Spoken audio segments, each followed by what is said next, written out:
श्री गजानन विजय ग्रंथ अध्याय 8। श्री गणेशाय नमः। हे वसुदेव देवकी नंदना, हे गोप गोपी मनरंजना, हे दुष्ट दानव मर्दना, श्री हरी पाव माते। तुझ्या प्राप्तीचे साधन कर्माधिकांचे अनुष्ठान, पराभक्तीचे सेवन करणे आहे अपात्र मी। तुझी ज्ञानदात्री शास्त्रे सारी, गिरवाण भाषे भीतरी, त्यांचे सांग करू हरी सेवन ते कवण्या रीती। गिरवाणाचा नसे गंध, त्यातून माझी मती मंद, कमलातील मकरंद बेडकाला मिळतो कसा। अन्नदाने तुझी प्राप्ती, जरी करून घेऊ श्रीपती, तरी धनाचा अभाव निश्चिती। दारिद्र्य पदरी बांधले त्वा, जरी करू मी तीर्थयात्रा, तरी सामर्थ्य नाही गात्रा। तशातही अंधत्व आता, आले आहे दृष्टीते। ऐसा सर्व बाजूनी, मी हीन दीन चक्रपाणी। दारिद्र्याचा मनीचे मनी, जाती चिरून मनोरथ। हे व्यावहारिक दृष्ट्या खरे जरी, परी तुझी कृपा झाल्यावरी, स्वानंदाच्या सागरी पोहत राहे अहोरात्र। तुझ्या कृपेचे महिमान, आगळे आहे सर्वांहून। घनाच्या पाण्या लागून, दाम देण्याची गरज नसे। मेघांनी आणल्या मनात, तळी विहिरी भरतात। निव्वळ खडकास फुटतात, पाठ पाण्याचे पांडुरंगा। ऐशा त्यात व कृपेचा, दास गणू हा भुकेला साचा। घास एखादा तरी त्याचा, घाल माझ्या मुखात, तेने मी तृप्त होईन, अवघ्या सुखाते पावेन। अमृताचा लाभता कण, रोग सारे दूर होती। असो मागील अध्यायी, देशमुख पाटला ठाई, मुक्कामाते दुफळी बाई येऊन बसली हे ऐकले। जेथे जेथे ही नांदे दुफळी, तेथे तेथे ही करी होळी। अवघ्या सुखाची रांगोळी, हिच्या बाई होत असे। क्षयरोक्त शरीराला व दुफळी रोग समाजाला, नेत असे यमसदनाला। प्रयत्न पडतील उळे तेथे। असो तळाची या काठावर, देशमुखाचा एक महार, करू लागला चरचर या खंडू पाटला पुढे। पाटील गावीचा अधिकारी, पाटील गावीची पांढरी, काही कामावरून खरी कुरबुर झाली उभयतात। तो असे मर्या महार, देशमुखाचा झाला जोर। तो बोलला उणे उत्तर, खंडू पाटला कारणे।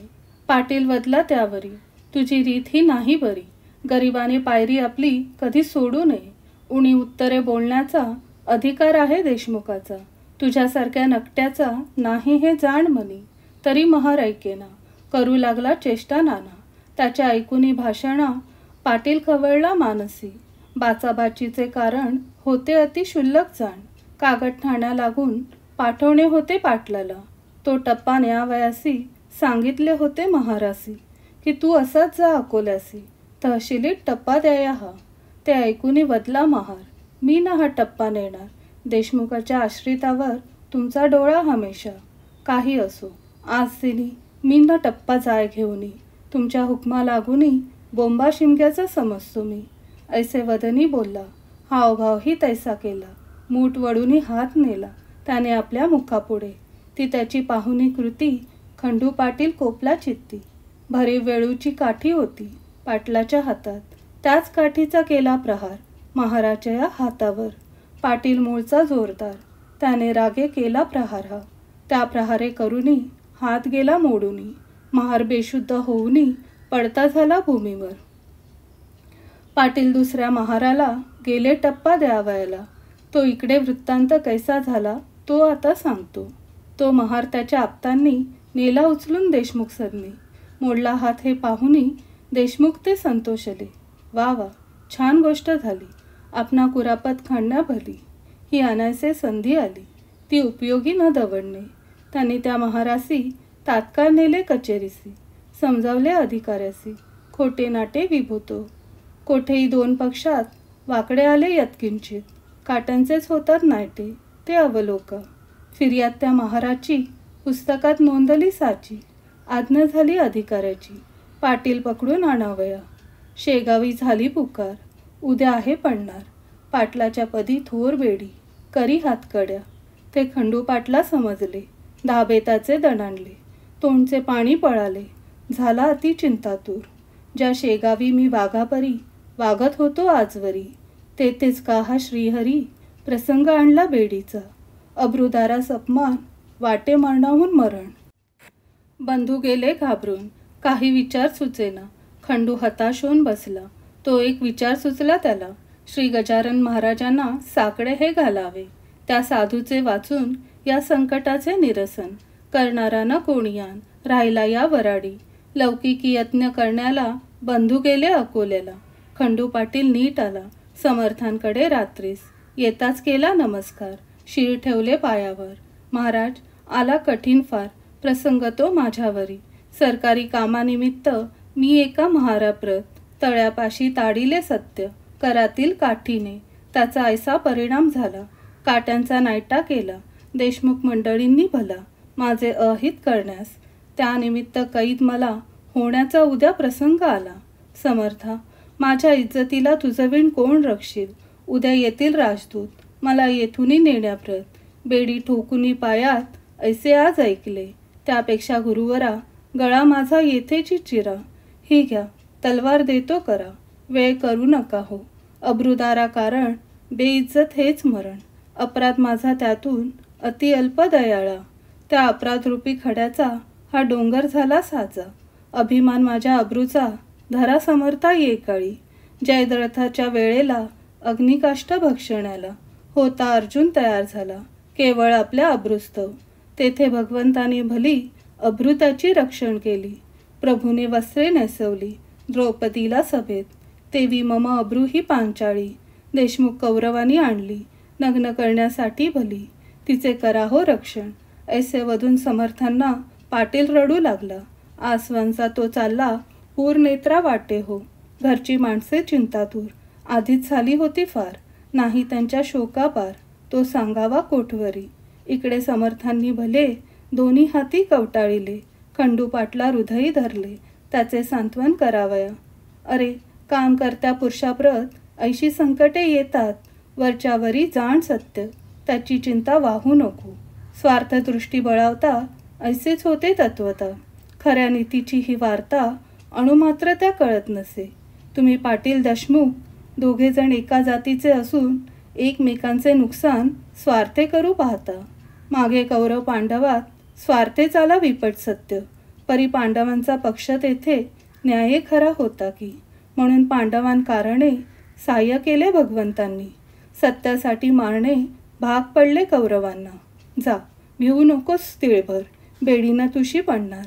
किती जरी केला जोर देशमुखाने आपला, तेच पुढे खरे झाले. पाटील निर्दोषी म्हणून सुटले.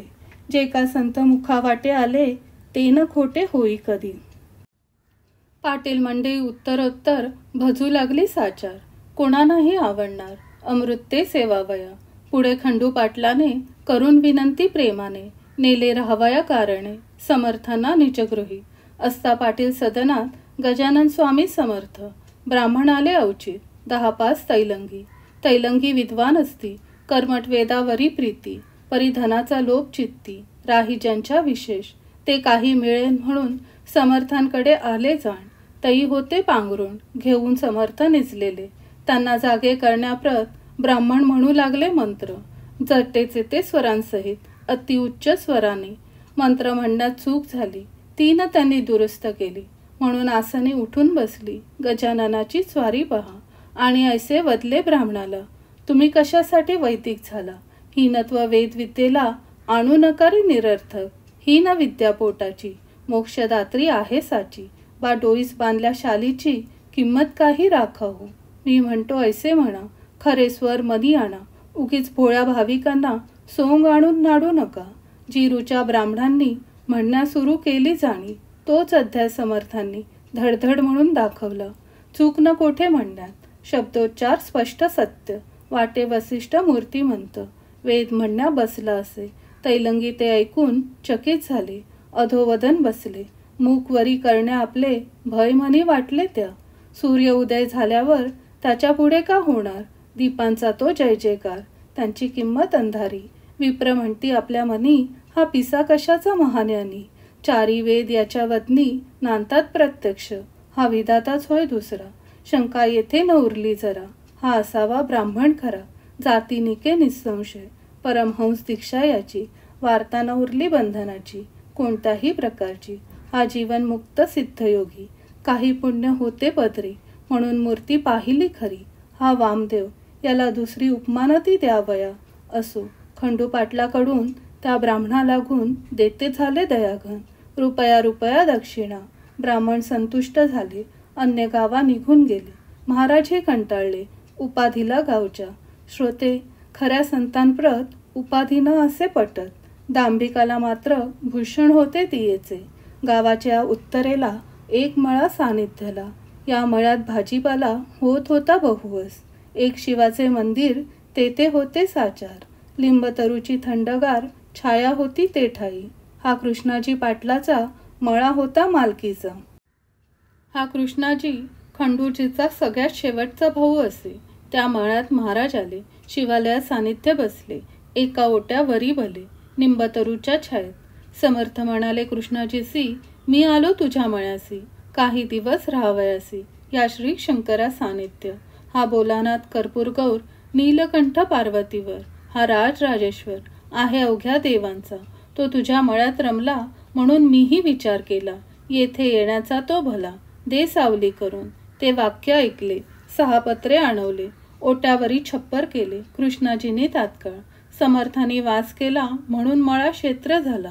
राजा जाय जास्तला तीच होतेच राजधानी. महाराजांच्या बरोबर होता पाटील भास्कर. सेवा करण्यानिरंतर दुसरा पाटील कोकाट्या. खाण्यापिण्याची तरतूद सारी निजांगी कृष्णा पाटील करी. समर्थ ते जेवल्यावरी तो प्रसाद घेत असे. असो, गजानन महाराज असता पहळ्यात गोष्ट घडली अद्भुत. येते झाले फिरत फिरत 10-20 गोसावी ते ठाया. समर्थांचा बोलबाला त्यांनी आधीच होता ऐकला म्हणून त्यांनी तळ दिला. येऊन या मळ्यामध्ये.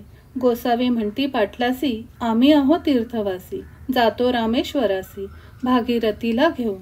गंगोत्री, जमनोत्री, केदार, हिंगलाज, गिरनार, डाकोर ऐसी क्षेत्रे अपार पाहिली पायी फिरूनी. ब्रह्मगिरी गोसाव्याचे आम्ही शिष्य आहो साचे. महाराजही आमचे आहेत सांप्रत बरोबर. हे महासाधू ब्रह्मगिरी ज्यांचा बंदा गुलाम हरी. ती मूर्ती आली घरी तुझ्या पूर्व भाग्याने. शिरापुरीचे अयाचित आम्हा द्यावे तुम्ही त्वरित. लागे जो ओढण्याप्रत गांजा तोही पुरवावा. 3 दिवस येथे राहू, 4थ्या दिवशी येथून जाऊ. पाटील नका कष्टी हो, साधून घ्याही पर्वणी. तुम्ही पोशीला मळ्यात, वेडा पिसा नंगाधूत. मग आम्हा देण्या अयाचित मागे पुढे का पाहता. गाढवासी पोशिती, गाईस लाथा मारिती. ते का म्हणावे सन्मती, पहा विचार करून. आम्ही गोसावी वैराग्य भरीत, जाणतो अवघा वेदांत. मर्जी असल्या मळ्यात या पोथी ऐकावया. कृष्णाजी म्हणे त्यावरी, उद्या घालीन शिरापुरी. आज आहे भाकरी, त्याच जाव्या घेऊन. जितका गांजा ओढाल तितका तेथेच मिळेल. तेथे चालता बोलता कंठनीळ बसला आहे पत्र्यामध्ये. 2 प्रहराची वेळा खरी, घेतल्या चूण भाकरी. मळ्यात येऊनी विहिरीवरी बसले गोसावी भोजना. समर्थांच्या समोरी एका छपरा भितरी. गोसाव्यांनी लावली खरी आपापली कडासने. त्यांचा जो होता महंत ब्रह्मगिरी नामे सत्य. तो भगवद्गीतेप्रत वाचू लागला अस्तमाने. गोसावी श्रवणा बसले. गावातूनही काही आले. पोथी ऐकावया भले त्या ब्रह्मगिरी गोसाव्याची. नैनम छिंदंती हा श्लोक निरूपणाचा होता दे. ब्रह्मगिरी पक्का दांभिक, स्वानुभवाचा लेश नसे. निरूपण त्याचे ऐकले. गावकऱ्यास नाही पटले. ते आपापसात बोलू लागले. हा नुसता शब्दछल. सारे पोथी ऐकल्यावरी येऊन बसले पत्र्या भितरी. गजाननाच्या समोरी संत दर्शन घ्यावया. लोक म्हणती छपराला निरूपणाचा भाग झाला. येथे पत्रास बसला स्वानुभवाचा पुरुष हा. तेथे इतिहास ऐकला, येथे पाहिला प्रत्यक्ष पुरुष. या भाषणे गोसाव्यास राग आला काहीसा. अवघे गोसावी गांजाबाया बसले होते घेऊन या. त्या पत्राची या ठाया. चालली चिलीम गांजाची. पत्र्यात पलंगाच्या वरी बसली होती समर्थ स्वारी. चिलीम भरून वरच्यावरी प्याया देई भास्कर. त्या चिलमीच्या विस्तवाची ठिणगी पलंगी पडली साची. ती पडताना कोणाची दृष्टी न गेली तिच्यावर. काही वेळ गेल्यावर निघू लागला धूर. पलंग पेटला अखेर एकदम चहू बाजूनी. तो प्रकार पाहता भास्कर बोले सद्गुरुनाथा, पलंग सोडा शीघ्र आता. या खाली उतरून. लाकडे ही पलंगाची आहेत की सागाची. ती ना आता विझायची, पाण्या वाचून दयाळा. तई समर्थ बोलले वाचे, भास्करा अग्नी विझवण्याचे कारण नाही तुला साचे. जलमुळीच आणू नको. अहो महाराज ब्रह्मगिरी या बसा पलंगावरी. तुम्हा आहे अवगत खरी. भगवद्गीता साकलले त्याच्या परीक्षेची वेळ. आणली हरीने तात्काळ. ब्रह्मान जाळी अनळ याचा प्रत्यय दाखवा. नैनम छिंदंती श्लोकावर व्याख्यान केले 1 प्रहर. आता का मागिता दर या पलंगी बसण्याचा. जा जा भास्करा लवकरी ब्रह्मगिरीला करी धरी. आणून बसवी अत्यादरी या जळत्या पलंगास. ऐसी आज्ञा होता क्षणी भास्कर गेला धावूने. ब्रह्मगिरीचा सव्य पाणी धरला त्याने निज करे. भास्कराचे शरीर धिप्पाड सशक्त पिळदार. तो गोसावी त्याच्या समोर शोभू लागला घुंगुरडे. पलंग पेटला चौफेर. ज्वाळा निघू लागल्या थोर. परी महाराज आसनी स्थिर. हल्ले मुळीना इतकेही. श्री प्रल्हाद कयाधुसूत उभा केला अग्नीत. हे लिहिले आहे पुराणात श्री व्यासांनी भागवती. त्या लिहिल्या गोष्टीचे प्रत्यंतर दाविले साचे. मळ्या माझी कृष्णाजीचे श्री गजानन साधूंनी. ब्रह्मगिरी म्हणे भास्कराशी मला नन्या पलंगापाशी. महाराजांच्या अधिकाराशी मी नाही जाणीतले. ते न मानी भास्कर ओढीत आणला फरफर. उभा केला समोर आपल्या सद्गुरू रायांच्या. नैनम दहती पावक हे खरे करून दावा वाक्य. ऐसे बोलता महाराज ते गोसावी परम घाबरला. गोसावी म्हणे भीत भीत मी पोटभरे आहे संत. शिरापुरी खाण्याप्रत मी झालो गोसावी. माझ्या अपराधाची क्षमा साज करी शांतीधामा. केला खटाटोप रिकामा गीताशास्त्र शिकण्याचा. तुला पिसा मी म्हणालो आता पस्तावा पावलो. मी दाती तृण धरून आलो. शरण तुला अभय दे. शेगावच्या जनांनी केली समर्थांना विनवणी. आपणा अग्नीपासूनी भय नाही हे खरे. तरी महाराज आमच्या करता खाली यावे लवकर आता. अशा स्थितीत पाहता तुम्हा आम्हा धडकी भरे. म्हणून आमच्यासाठी उतराखाली ज्ञानजेटी. गोसावी झाला हिमपुटी. तो न काही बोलला. लोक विनंतीस द्यायामान खाली उतरले गजानन. तो पलंग पडला कोसळून. एक पळही न लागले त्या. अवघाच होता जळला. जो भाग शेष उरला तो लोकांनी विझवला. साक्ष दावण्या इतरांशी. ब्रह्मगिरी पायी लागला. निरभिमान अवघा झाला. स्पर्श होता गंगाजला. मल कोठूनी राही तेथे. मग मध्यरात्रीच्या समयाला ब्रह्मगिरीच बोध केला. आजपासून चेष्टेला तू या सोडून दे रे. ज्यांनी राख लावावी त्यांनी उपाधी दूर ठेवावी. अनुभवाविण सांगावी गोष्ट कोणा निरर्थक. नुसते शब्द पांडित्य माजले जगी अतोनात. तेनेच आहे झाला घात आपल्या या संस्कृतीचा. गोसावी मच्छिंद्र जालंधर गोरख गहिनी साचार ज्ञानेश्वरांचा अधिकार किती म्हणून सांगावा. स्वानुभवाचे झाले यती श्री शंकराचार्य निश्चिती. प्रपंची राहून ब्रह्मस्थिती अनुभवली एक नाथांनी. स्वामी समर्थ ब्रह्मचारी हेही ब्रह्म साक्षात्कारी. होऊन गेले भूमीवरी यांची चरित्रे आणि मना. उगीच खाया शिरापुरी भटकू नको भूमीवरी. सार न तया माझारी ये तुलेही गवसणार. ऐसा बोध ऐकला ब्रह्मगिरी विरक्त झाला. प्रातःकाळीच उठून गेला कोणा न भेटता शिष्यांसह. ही गोष्ट दुसऱ्या दिवशी कळली अवघ्या गावासी. जो तो आला पहावयासी मळ्यात जळलेल्या पलंगाते. हा दास गुणो विरचित श्री गजानन विजय नामे ग्रंथ. तारो भाविका भवाब्दीत हेची इच्छी दासगुणो शुभम भवतु. श्री हरिहर अर्पणस्तु. इति श्री गजानन विजय ग्रंथस्य अष्टमोऽध्याय समाप्त.